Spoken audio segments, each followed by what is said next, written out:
Hello guys, this is my new player guide to Deathgivers.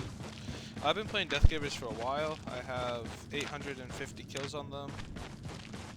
I'd say about half of which being solo or very small scale kills, and the other one just be me running around in a group.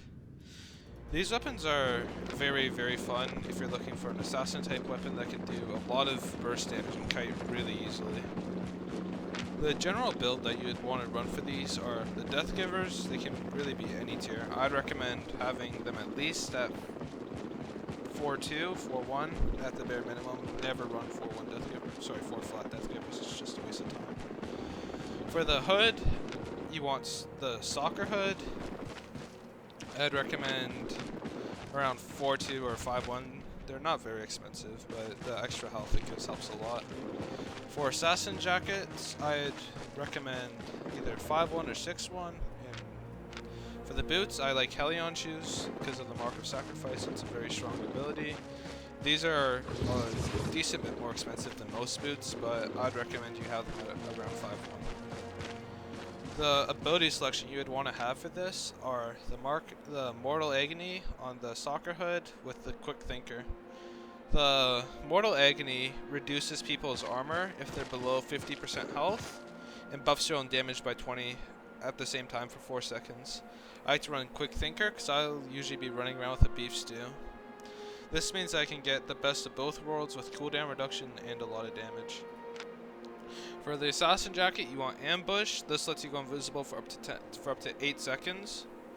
After that 8 seconds is up, your next ability or auto attack will do 40% more damage. For Hellion shoes, I would recommend running the Mark of Sacrifice with also Quick Thinker. The Mark of Sacrifice is a very good utility skill if you need to get out of a very bad situation, or you can also use it to engage on somebody as it has a very long range. For capes, I would recommend either Thetford or Undead. Thetford for more experienced players and Undead for newer players. For potions, healing potions are really good because you're going to be cutting around most of the fight. And then for food, either an omelet, beef stew, or an eel stew work the best. So some general gameplay. So on the Deathgivers themselves, you want to have Assassin Spirit, Dash or Chain Slash, and I like to run Life Leech as the passive. I wouldn't recommend using Deathgivers right away in PvP unless you have the Dagger Fighter to at least T15, which is where you unlock Assassin Spirit.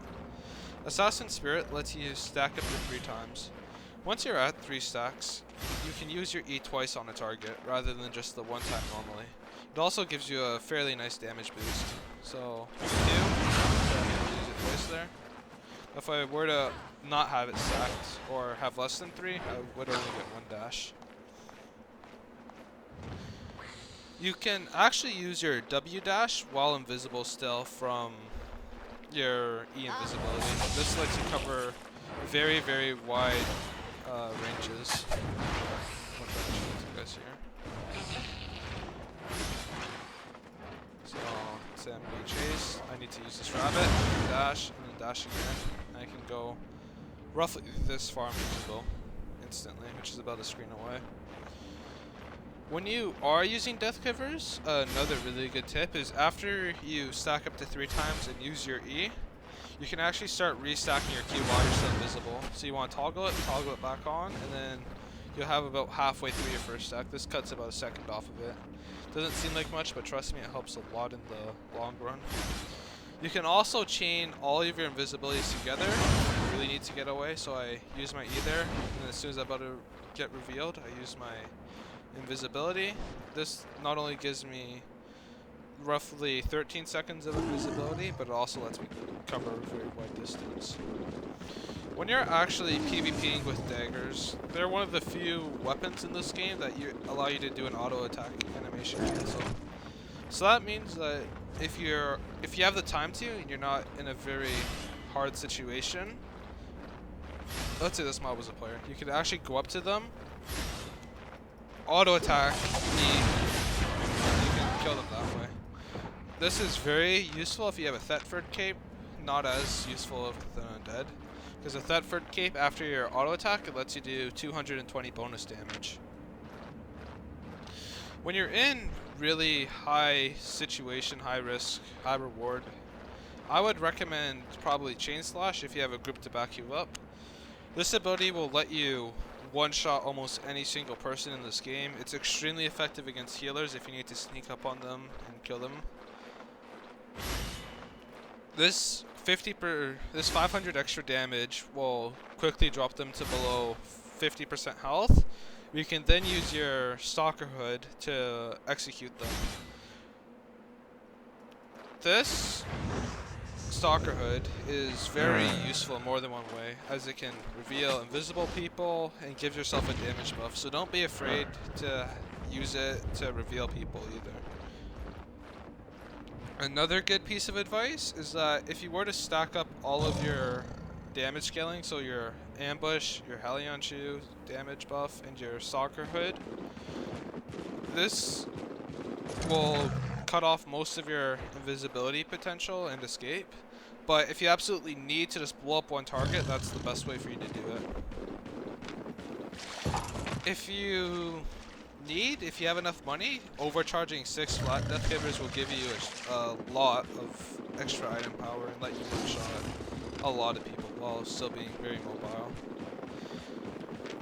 I would recommend having some spec and artifact daggers. You don't need to, but it definitely helps with your damage. Some ways you can spec up your artifact daggers are by doing Hellgates. Hellgates are very useful if you want to get better at PvP and make a little bit of money at the same way. If you're extremely experienced Deathgivers player, you can do them solo and get more fame, but I would not recommend this for newer players, as it is very hard. You could also run group Hellgates. Deathgivers aren't the best weapon for group Hellgates, but they are still usable. Another way is by doing solo dungeons. The solo dungeon dagger build is you want a Assassin's Hood, this one. You want to have the meditation and the balanced mind. The meditation will allow you to cycle your other abilities that you are really reliable. Mainly your next one, which is your Spectre Jacket. A Spectre Jacket will light you on fire and allow you to do a lot of damage to any mobs around you. However, I would not recommend using that unless you have the last part, which is Guardian Boots. Guardian Boots, you want to run the Gigantify with the Toughness, and on the Spectre Jacket, you want to run the Self-Ignition with either the Quick Thinker or the Balanced Mind. For the actual dagger itself, you'd want to be using a Bloodletter. This is because the E ability on the Bloodletter will allow you to knock off 10 seconds for all of your cooldown timers. You want to use this in conjunction with the Assassin's Hood to constantly be cycling your Spectre Jacket and your boots. You want to run Catfish as food and Poison Pots for bosses. And for your cape slot, you'd also want to have a Thetford cape. Well, that concludes my guide. I hope you guys found it enjoyable and helpful. This is mainly towards newer Deathgivers players. I'll try and come up with some more advanced guides in the future. I hope you guys enjoy, and I'll see you